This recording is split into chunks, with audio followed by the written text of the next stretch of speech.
Finley to throw. Over the middle, intercepted. Wolford again. Wolford the other way at the 30, the 40. Wolford to midfield. Miles Wolford with the pick. The Heels on the doorstep of an enormous victory. Williams is the running back next to Howe. Play action. Howe will now lob it down the near side. Newsom with a man all over him.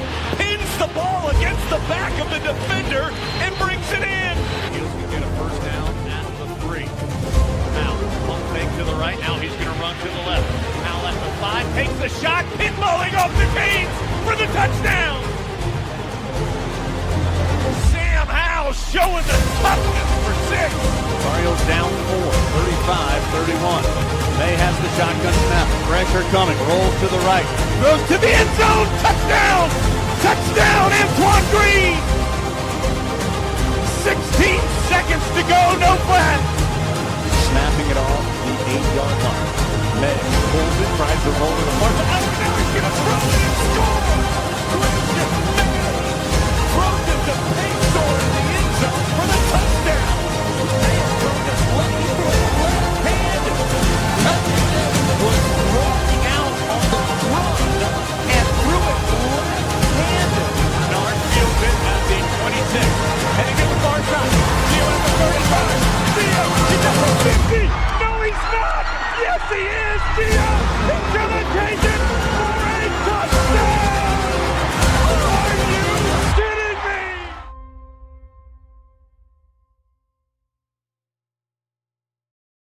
What's going on, guys? Welcome into another edition of the Heel Tough Blog podcast, coming at you on a Thursday night here in the middle of the offseason. And there is plenty to update on the Carolina front in terms of guys entering the portal.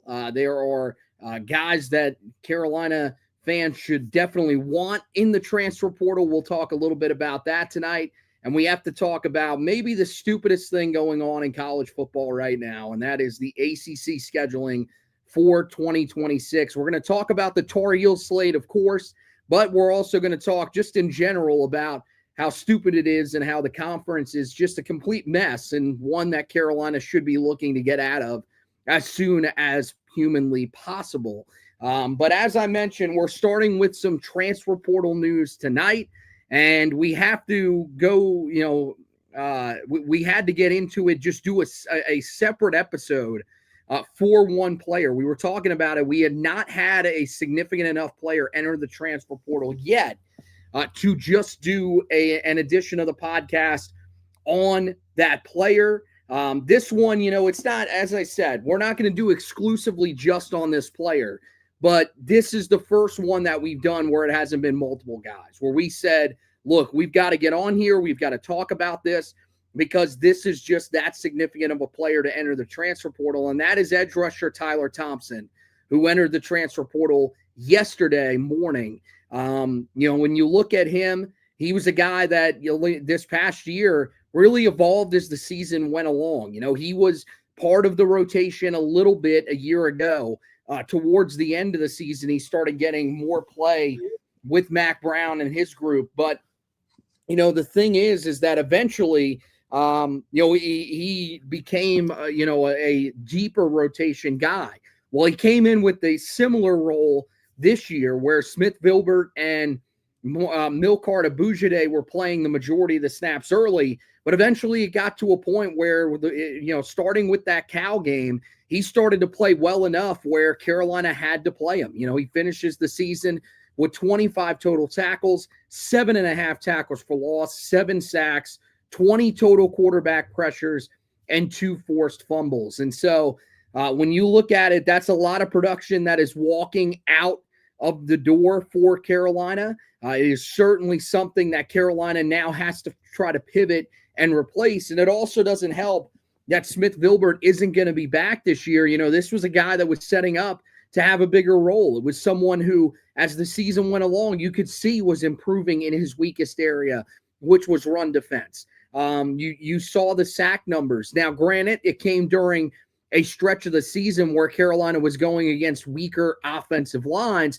but still, he was a guy that was getting after the quarterback a little bit more consistently And once he started getting pressure on the quarterback, that never necessarily left his game. It wasn't like he completely dropped off at the end of the season and wasn't doing anything in that regard. He was still a guy that, down in the final stretch outside of the game against NC State was still getting pretty consistent pressure on the quarterback. So, when you heard about this loss, I think you probably thought the same thing that I did.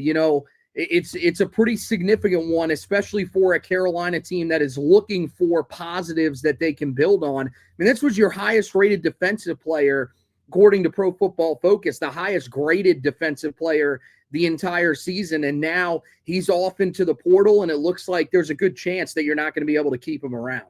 Yeah, when I saw the news, I said, well, blank, that's not good. Because this was a guy for as much as maybe we faulted him because, we would talk about a light frame, could get pushed around at different times, light in the tooth a little bit. The production warranted this should have been someone that Carolina valued. And you would hope, but of course we know this is not the case, because the portal isn't officially open until January 2nd. It's not like in years past where guys were already fielding offers where you've got a chance to match, but I would imagine he probably already has a number in mind. Has probably been already promised a certain number.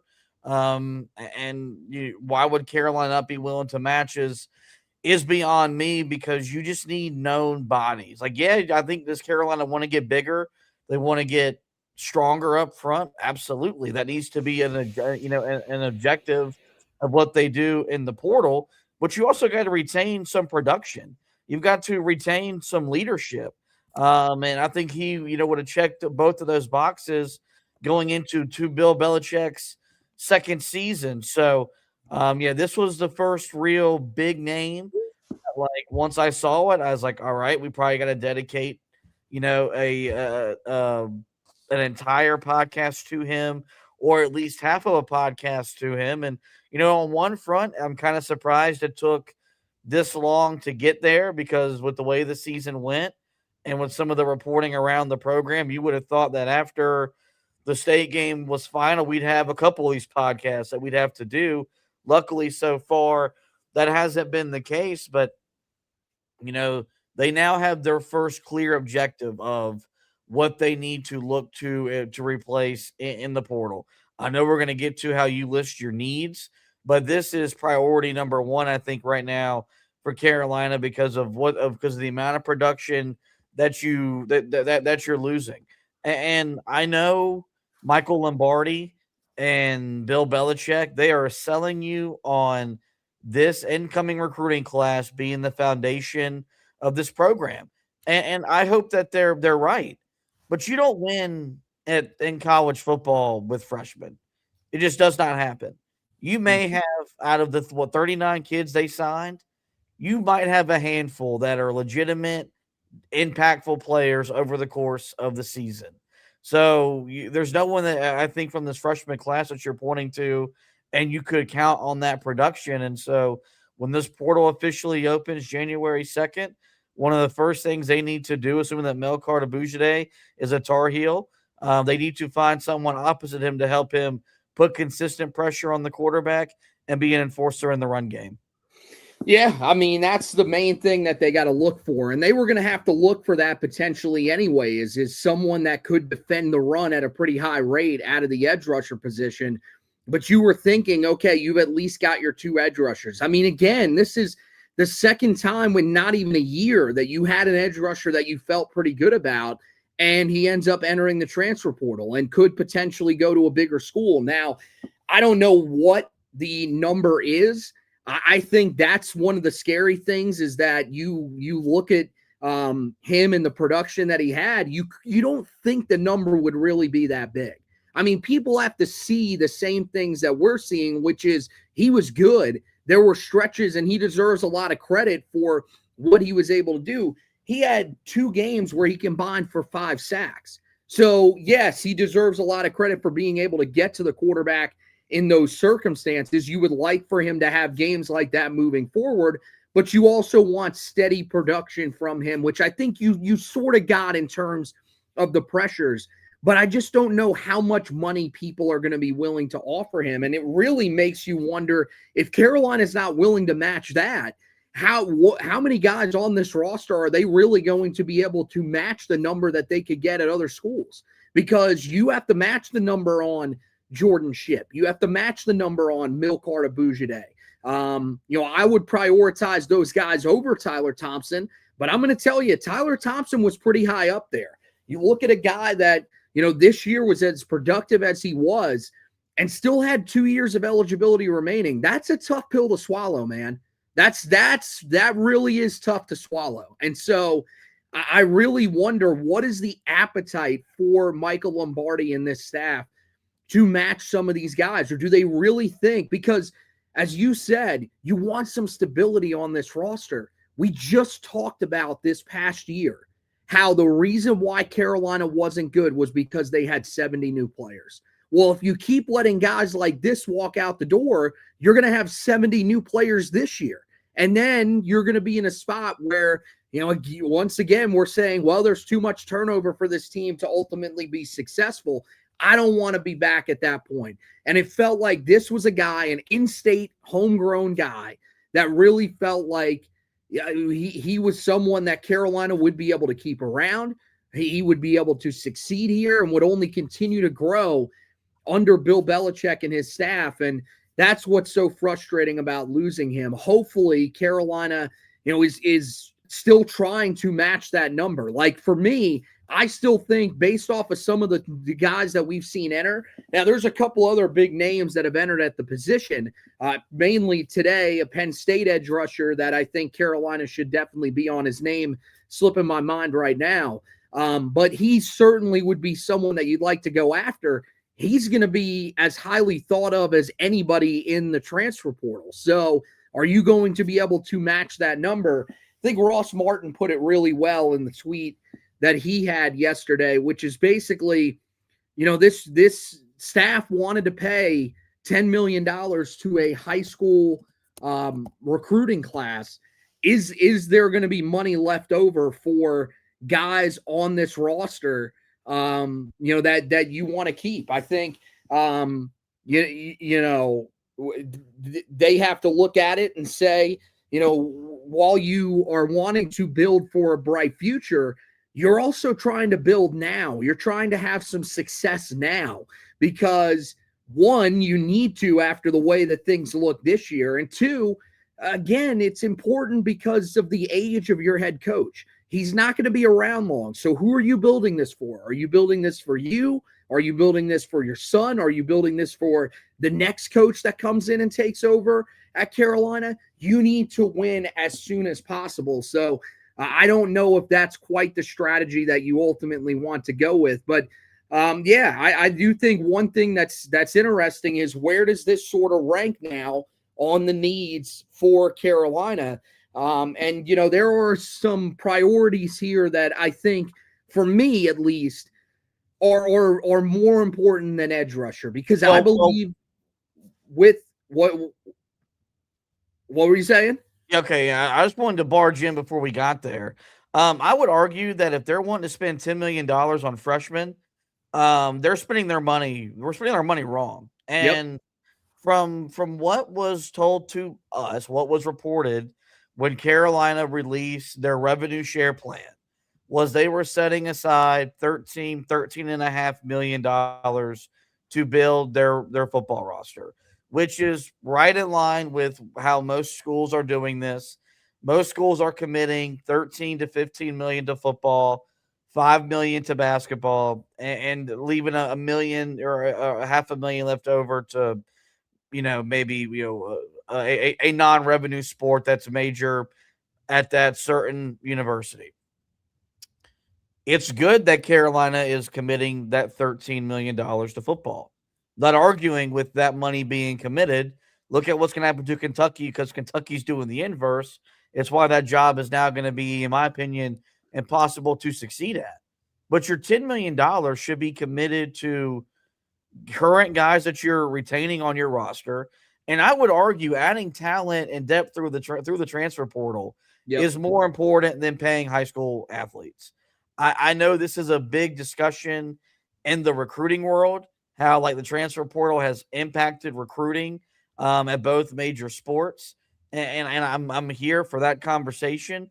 But the fact of the matter is that if you're evaluating talent right, and you're scouting right, and you would hope that Carolina's in a better position now than they were a year ago in that area.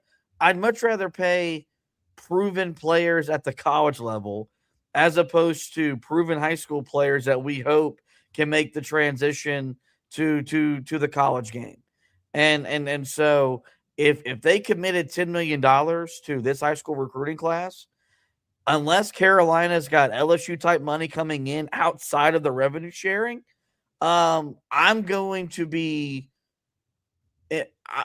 doubt they're going to build the type of roster they need to build in year 2. Maybe they have more money that we don't know about. Maybe they're more flush with cash than they've let on. But I'd much rather spend $10 million on Melcar Abujade, Jordan Shipp, Tyler Thompson, and then adding through the transfer portal as opposed to banking on a lot of freshmen that you hope will be the foundation of your program 2, probably 3 years from now. And so if that's something that Carolina is doing, we really got to pay close attention to how that all pays out because, in my opinion, that would be a bad investment from their perspective. Oh, it would be reckless. It would be reckless for this staff. For other staffs, if you hired Matt Campbell last year and he decided, you know what, we want to go out and get 39 freshmen in this class, we're going to build through the high school ranks.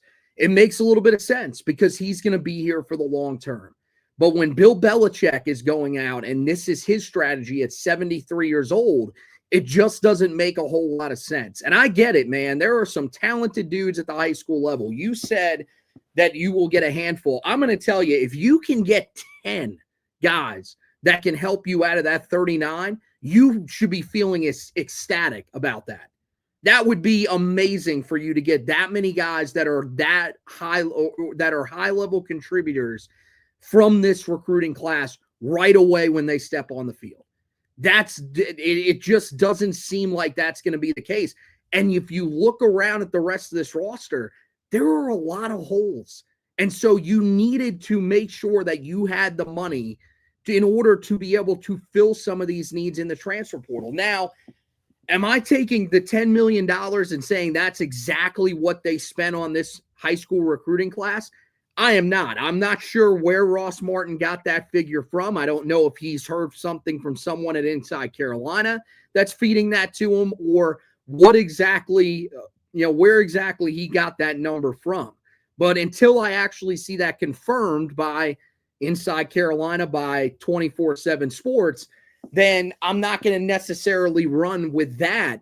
But I do think that it's probably a pretty significant chunk of change that went to some of these high school recruits. I mean, you're talking about 4 high-end 4-stars, some high-end 3-stars that they brought in, and just overall 39 guys that they brought in. So, I mean, yeah, you've got to have some money saved for the transfer portal, and it's why, when you look at some of the big-name quarterbacks that have entered the portal, it really does make you wonder, is Carolina not going after these guys because they simply don't have the money, or are they not going after them because they're still invested in Gio Lopez and they think that that's the guy that's going to be their starter next year?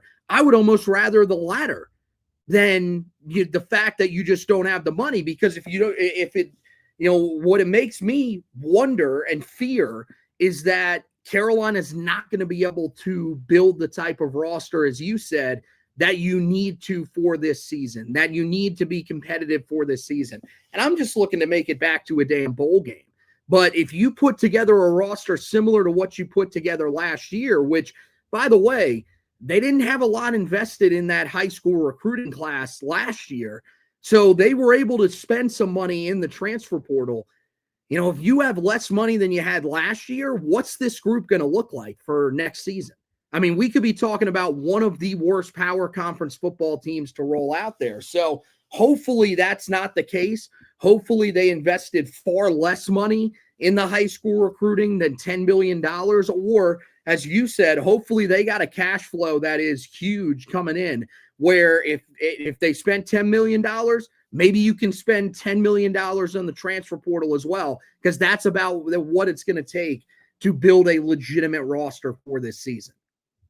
Yeah, no, you're not wrong. I'm right there with you. So, look, I'm not going to question a guy that has the savvy, the moxie, and the command of Ross Martin. Saw this guy in person Tuesday night. No, was not a credentialed media member, but pulled up to Media Row and he owned the place for 15 minutes. I mean, everyone was flocking to him. So I think our guy who hosts the Big Hitters podcast, I think he's sitting with some big hitting scoops. But I think this was always, I think, the worry, right, of the Michael Lombardi front office staff was, what would he spend the money correctly? Because that's the most important thing. Now that these athletic departments have the money and they have to spend it, well, are you spending it wisely? Are you investing the money in the right players? Mm-hmm. And maybe that's why he was on a plane going to Saudi Arabia and was visiting with, the princes over there. And maybe he's about to do it again, because if we're paying $10 million to freshmen, if you're only committing $3.5 million to the rest of your roster, I don't know if that's enough to keep the guys that you still need to retain, let alone add the type of guys that you want to add, that you need to add to be competitive next year in the ACC, to win the type of games that we talked about winning this year, next year. So I'll be interested to see how this all unfolds. But I mean, look, considering Ross Martin's time covering Carolina, the connections that he was able to build, I'm not one to question his reporting.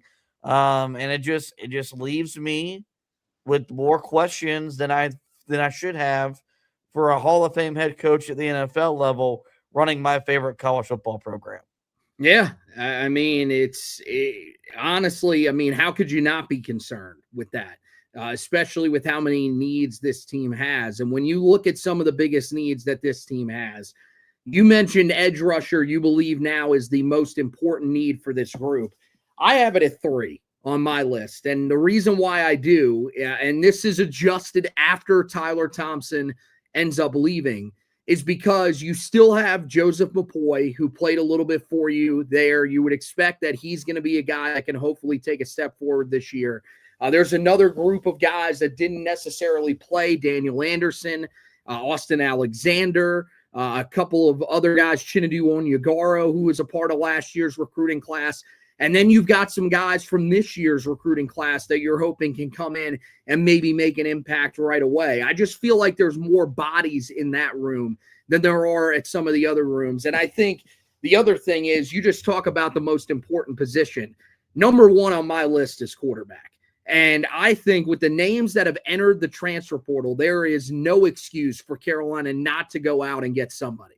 I don't know who it's going to be. I'm going to put out an article here probably tomorrow that'll have these quarterbacks ranked in terms of who I would want. And there's going to be a list of about 12 guys that I'm going to have that I think should be possibilities for Carolina, guys that I would be okay with them having. There's a few guys that have entered the portal that I've looked at and I've said I'm all good on. But for the most part, most of the big names are going to be on there. And I think that Carolina should be investing in one of them. I know it's going to cost a significant amount of money, but if you don't have a quarterback, we proved this past year that you're not going to be able to necessarily win at a high enough rate. So I think you need that quarterback really to start things off. And then you sort of build around that guy in terms of what you do throughout the rest of the portal. Now, the problem is that, when you look at the rest of the list, at 2, I have offensive tackle. At 5, I have offensive guard. The offensive line needs to be pretty much completely rebuilt. And you can bank on some of the guys that were there last year. There's not many guys left. A lot of those guys entered the transfer portal. So Carolina is not only thin in terms of starters. They have they have no one that is actually returning to the offensive line that was a starter this year outside of Jordan Hall, who, as we mentioned towards the end of the season, wasn't necessarily playing his best football at that time. Part of the reason why he got benched late in the year in that game against Duke, and then eventually in the game against NC State for a guy like Miles McVay. And then the only other guy that you're holding out hope for is Christo Kelly. But the thing is that as much as we like the idea of bringing Christo Kelly back, he has not played at this level still, so we don't know exactly what you're getting in him. Every other spot, you need someone along the offensive line to come in out of the transfer portal. So there's a lot of needs that Carolina has, but I think the most significant one for sure is the quarterback position, mainly because you've got Travis Burgess, who I love, that's coming off the knee injury. You've got Bryce Baker, who I think is a really successful quarterback, was at the college or was at the high school level. I think he can be so at the college level, but the staff doesn't seem to think the same thing. And Arturi Newkirk doesn't really inspire me to think that he is going to be the next great quarterback for Carolina. I think you need to address that spot in the portal and at least bring in someone who can compete with those guys. It makes sense that quarterback is on the list, primarily because Carolina did not get the ROI that you should have gotten on Gio Lopez for the monetary investment they committed to him. With that being said, I don't know how many quarterbacks in the country would have thrived in the offensive scheme that Freddie Kitchens trotted out there for 12 games. Not saying that there could have been more consistent production, but I don't think it would have been enough to maybe elevate this roster to maybe achieve the type of things we wanted to achieve. Had we seen the Gio Lopez that I saw against Duke for 12 games, I think we're having a different conversation, because that version of Gio Lopez, I was comfortable. I'd have been comfortable going into every game with, because he gave Carolina a legitimate shot. He made the throws he had to make in that game, and really sacrificed his body more ways than one to give Carolina a chance to win.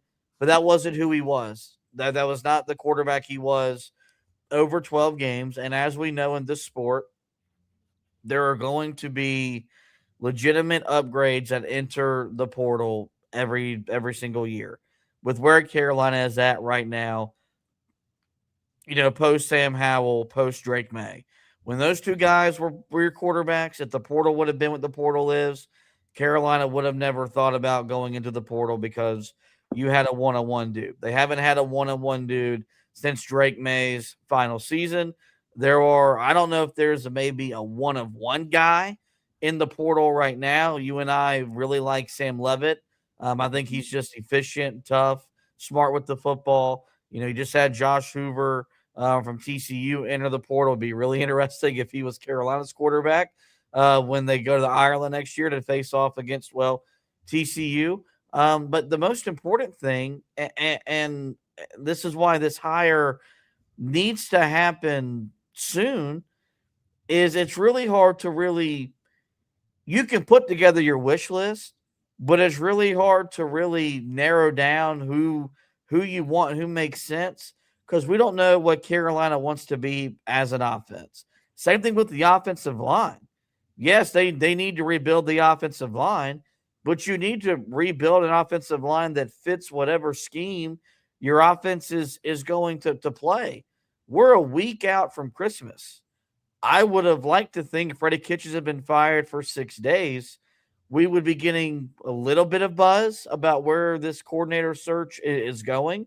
Maybe Carolina just has that tight of a lid on it. I don't know. But I don't feel like they're going to have this hire done before the Christmas holiday. So then that really puts pressure when you get through that to get it done before the new year, so you can be ready to go January 2nd, adding offensive talent to the roster that fits whatever this new offensive coordinator wants to do. So I understand why quarterback is on your list. I understand why offensive line is on your list. But, the most important thing is that Bill Belichick hires his next play caller, because it makes no sense to start adding offensive players until you're doing so to fit what kind of offense you hope to try to run in 2026. Yeah, I mean, great points. I think that it makes sense. You need to find your offensive coordinator. And the closest thing that we've gotten so far is them putting out a hot board on Inside Carolina. And it's basically the names that we listed off. Andy Kotelnicki is on there. Bobby Petrino, that's another name that we didn't talk about that's on there. But I don't know how serious any of that stuff is. I have no idea. There hasn't been any reports that they've interviewed anybody. You got, Georgia Tech's offensive coordinator spot. That remains open as well, but you at least had the reports that they were in contact with Chip Kelly. We've gotten nothing on the Tar Heel front. And so either they're doing just a really good job of hiding all this stuff to where Inside Carolina can't report on it, Tar Heel 24/7 can't report on it, or they're really dragging their feet with this hire. And, they have said the goal is to get somebody in place before January 2nd. Well, you better have that be the case.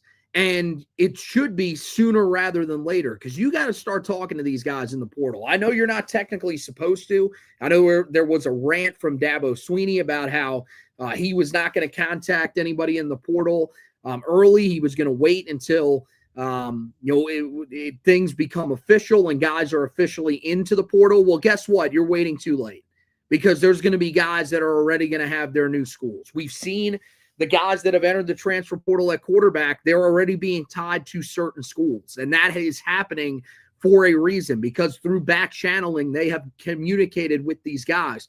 So Carolina's got to be doing that. Now, there are some rumors that, Carolina has been doing that, and that there were some guys that hadn't entered the transfer portal yet. Who knows if they're now in there that they were talking to. So potentially there could be someone at that quarterback spot, maybe a guy like Josh Hoover that Carolina was talking to and is willing to pay. But I think, that's the thing. Until you hire an offensive coordinator, it might be hard to get a quarterback in here, because you're trying to figure out just what type of system fits these guys. Now, the thing is that I think of the three quarterbacks at the top that I have, Sam Leavitt, Josh Hoover now is probably number 2, and Brendan Sorsby out of Cincinnati, who it looks like he's leaning towards, going to Texas Tech, sticking in the Big 12. That's probably going to be their next quarterback.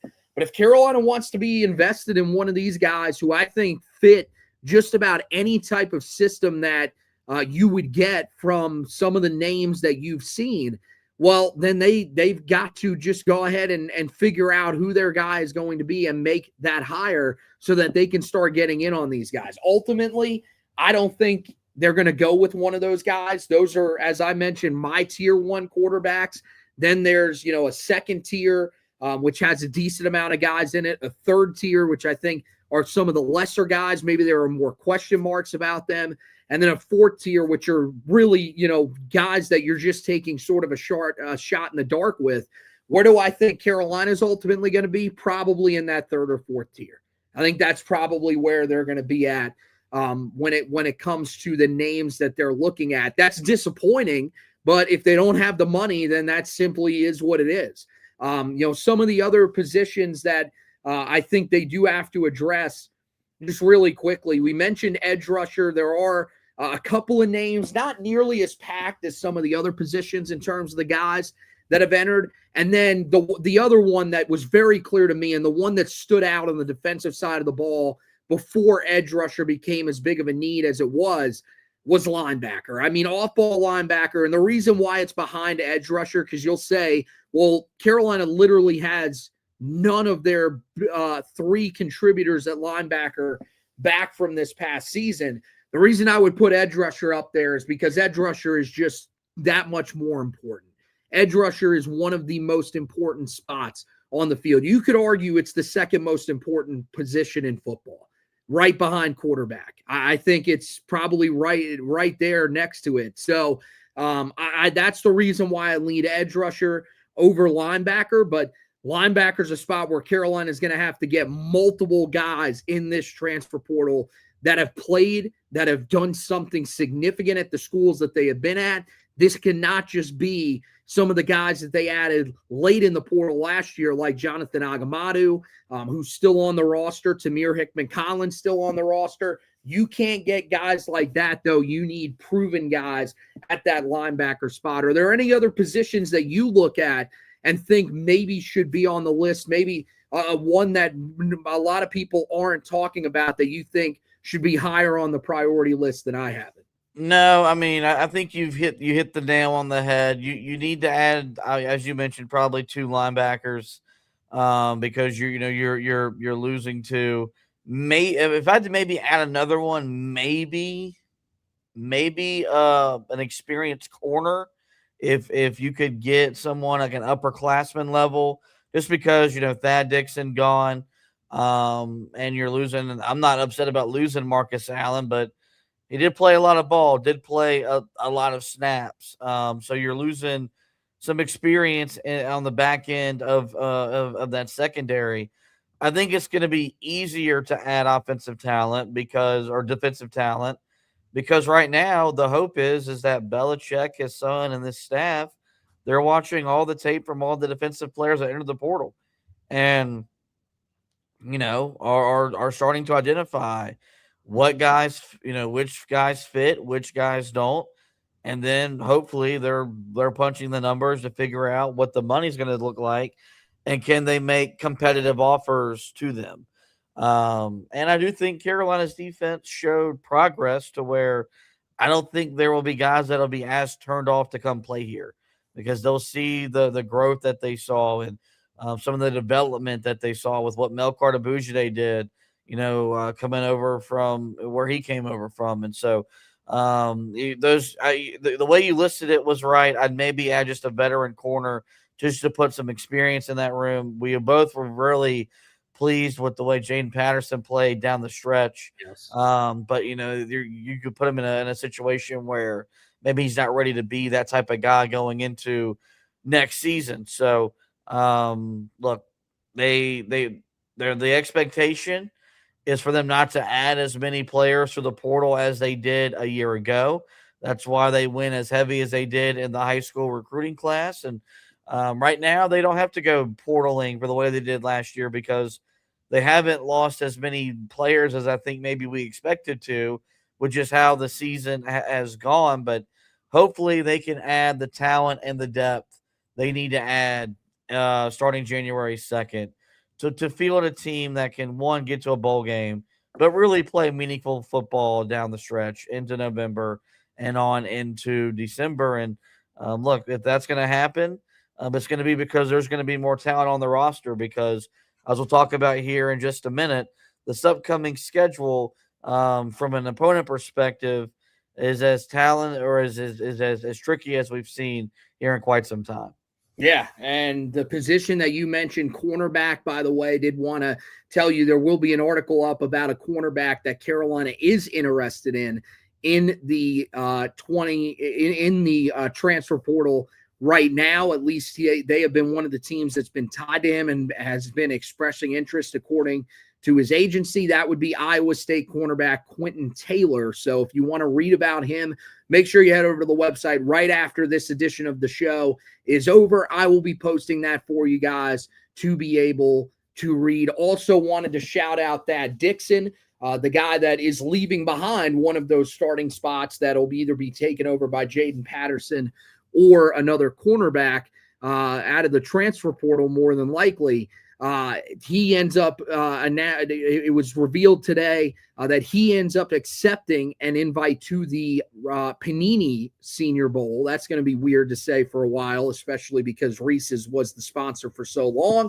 But good news for him. He gets a chance to improve his draft stock right now. If you go by the Pro Football Focus big board that they have, he is rated as the 156th overall prospect, the 18th cornerback in the 2026 NFL draft, which would have him as a 5th-round pick. So a solid day 3 guy as of right now, and hopefully he can improve that draft stock out there in Mobile. So congratulations to him.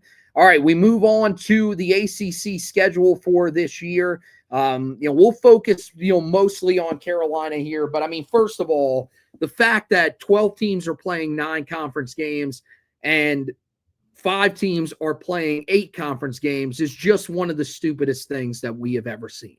And because of the way that this conference is set up now, because you have 17 teams in the league and because you didn't go with an even number, it is impossible to balance out the schedules. And so every year there will be at least one school that will play 8 conference games as opposed to 9. And so what the setup is going to be is that you either play 9 conference games and 1 Power 4 opponent in the non-conference, or you play 8 conference games and 2 Power 4 opponents in the non-conference. That's the scheduling setup that the ACC has moving forward. It would just be easier if they would add another member, another full-time member to the conference instead of worrying about what they're doing with Notre Dame.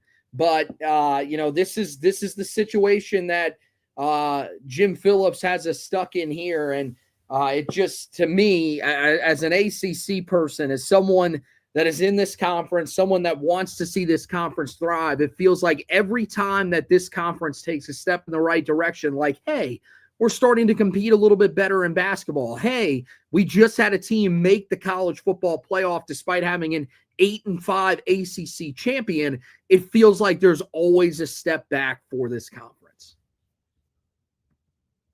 Yep, you're not wrong. And it's why we've said the many things we've said about Jim Phillips that probably should not be said to begin with, let alone during the holiday season. But like when I saw this, I just shook my head. And I saw this as I was waiting to enter the arena on Tuesday night when I went to the Carolina game.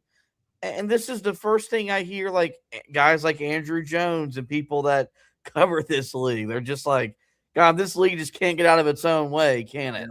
And that's literally what it is this is a league that since Jim Phillips took over, and I'm not going to say John Swofford was a perfect commissioner, but he was better than what we have now. They cannot get out of their own way. And this is just now the latest example of that being the case where now at least every year moving forward, there'll be one school that plays, a different number of conference games than everyone else, which is going to complicate tiebreakers, which is the last thing you need after what happened this year where you had a 7-5 team competing in an ACC championship game. But you know what? We told you this crap was going to happen when you expanded conferences, when you scrapped divisions, and because the divisions made it easy. There were still tiebreakers that went into play, but they weren't as complicated as they are now where teams don't play each other like they used to. And at some point, you would hope that it would bite the Big Ten, it would bite the SEC in the butt. It just doesn't feel like that's going to happen because those two conferences can seem to do no wrong, and that's why we're both very advocates of Carolina seeking to leave the ACC sooner rather than later, because this conference does really little to no favors for Carolina in basketball, let alone in football, where they're trying to make their mark, trying to take football as serious as they have here in the 21st century. Yeah. I mean, it's honestly laughable. For me, it just seems like this conference can't do anything right. And, that's what everybody is saying. And so at this point, I mean, Carolina cannot be moving on to a different conference quicker because it's just things like this that people are going to grow tired of. The inconsistencies, if they don't change the tiebreakers to what some of these other conferences are going with, which are basically the 2 highest ranked teams, if there is a tiebreaker that it comes down to, or the highest ranked team according to college football playoff committee, if there is a tie in the standings. That's hopefully something that they're going to, but we don't even know if that's necessarily the case. I think now you've kind of got no choice. That's what you're ultimately going to have to go to, because you're going to have an imbalance of games. But I mean, yeah, it doesn't make any sense. It could be what ultimately keeps a team out of the ACC championship game that deserves to be in the ACC championship game. It's maddening, man. And I'm going to tell you, he better hope that Carolina is not screwed by this, because if so, we will have an hour edition of the podcast where we just rip into Jim Phillips, which, I mean, we've done a lot of that over the years, but man, you would not want to be on the receiving end of that podcast if you were the ACC, if that were to happen. All right, let's look at the ACC schedule for this upcoming year for Carolina. We knew the opponents that Carolina was going to have to play, but it got officially confirmed who the ACC opponents will be for this year for Carolina.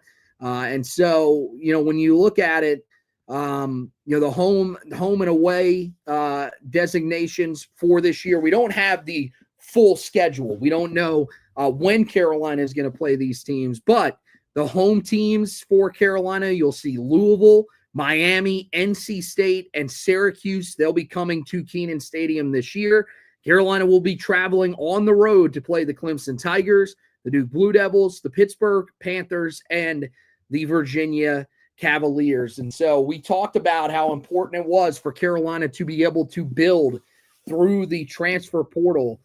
This is part of the reason why. It's because the schedule for this upcoming season here in 2026 is incredibly difficult. And that isn't taking into account the non-conference games for Carolina.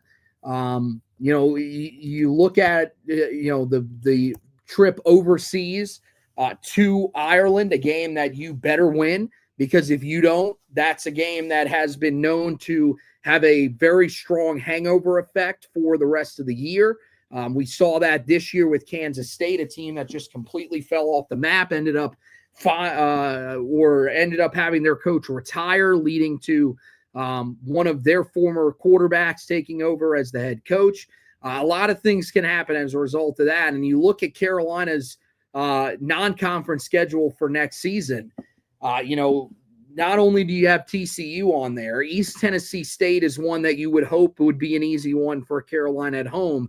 But then you welcome Notre Dame to Kenan Stadium, and then you have to go on the road to UConn. So this is an incredibly difficult schedule that Carolina is going to play this upcoming season. And so Carolina's got to make sure that they're taking care of business in that transfer portal if they want to put out a competitive product this year and avoid doing what we saw this past year on the field here in 2025 from basically reincarnating itself and happening again next season.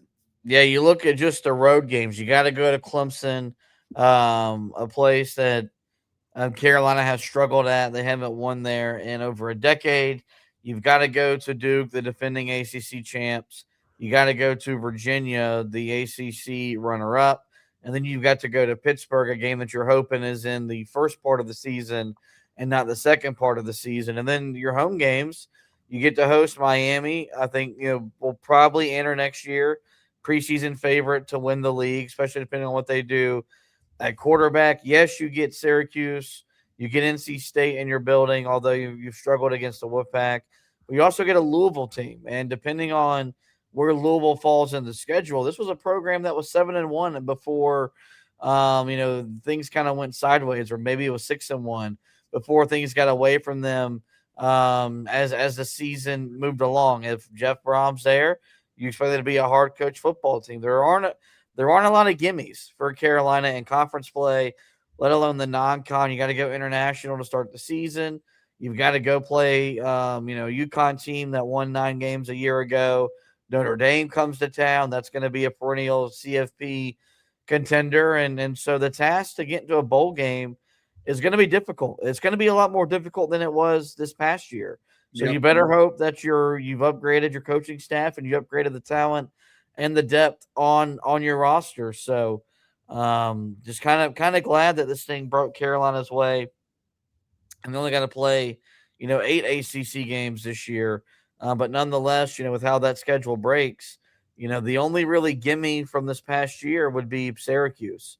And depending on what they do in the portal, Fran Brown's a quality football coach. That could be a game that's a lot tougher by the time we get into the actual season next year. So hopefully Carolina is motivated to really field a roster to be more competitive top to bottom in the ACC than they were this past year under Belichick and co. Yep. And that's why they've got to go out and start landing some of these big names, bigger names in the portal. We're not saying that you have to get the top guys, because we know that teams in the SEC are going to be able to go out and get significant players as well. But let's go out and get a pretty significant quarterback here that can help you in some of these games that you're going to play against, Clemson, Louisville, Miami. I mean, when you look at this schedule that they're going to have this upcoming season, I mean, how many games are they honestly going to be favored in? I don't think you're going to be favored in the opener. Now, I mean, with the loss of Josh Hoover at quarterback, maybe that changes things for TCU. That can honestly be one of the easier games on the schedule. You'll be favored against East Tennessee State, and you should win that game, no questions asked. But, I mean, Notre Dame, are you going to be favored to win that one? UConn, that's basically a toss-up game for Carolina, because we don't know exactly what UConn is going to be this upcoming season, but they've been pretty good here recently. They've started looking a little more like the UConn that we saw in the late 2000s, early 2010s. So they're a potential, tough matchup for you that you're going to have to face as well. At Clemson, at Duke, at Pittsburgh, at Virginia. I'm going to tell you right now, if we're sitting here right now with the rosters the way that they were towards the end of the season, Carolina wouldn't be favored in any of those games. Louisville, Miami, NC State wouldn't be favored in any of those as well. And Syracuse would be the one that you would be favored in. But remember, they're returning Steve Angeli. So now it's your time to go out, put together a roster that's legitimate, and show that even with this difficult schedule, you're going to be able to make a bowl game. Because right now, when I look at this schedule, I look at it and say, if Carolina goes 3-9, I'm not shocked. If Carolina gets to a bowl game at 6-6, I would be pretty satisfied with where things are at. So a difficult year coming up for Carolina. And so hopefully they start hitting that transfer portal hard here in the coming weeks. And we'll have you up to date on all of that stuff over on the website, HeelToughBlog.com. Make sure you head over there right now. Check out the article that we have up there about Thad Dixon. We've got an article, a couple other articles that are up there on the website. Marquise Bryant, forgot to mention him here in this edition of the podcast, but a 2027 commit in the 2027 commit for Carolina, a 4-star guy in the state of North Carolina. That's a big get in that class. So make sure you go back and read the breakdown of his stats, breakdown of his film, so that you can learn a little bit more about Carolina's most recent commit on the recruiting trail.